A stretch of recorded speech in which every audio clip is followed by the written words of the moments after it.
যারা বলছিলেন যে আমরা মামুনের দলে, সেই সব আপুদেরকে আমি আজকে আবার বলতে চাই যে আপনারা কি আজকে মামুনের দলে? কেন না, আপনাদের আজকে আবারও মামুনের দলে হওয়া উচিত। আপনাদের জীবনসঙ্গী এরকমই পাওয়া উচিত।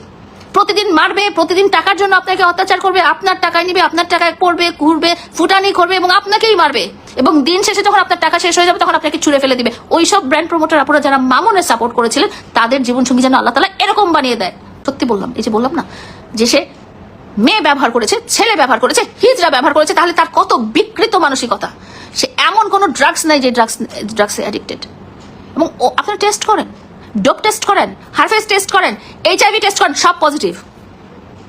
তারপরে আপনারা মামুন মামুন মামুন বলে পাগল। এই মামুনকে আপনারা চিনলেন কবে?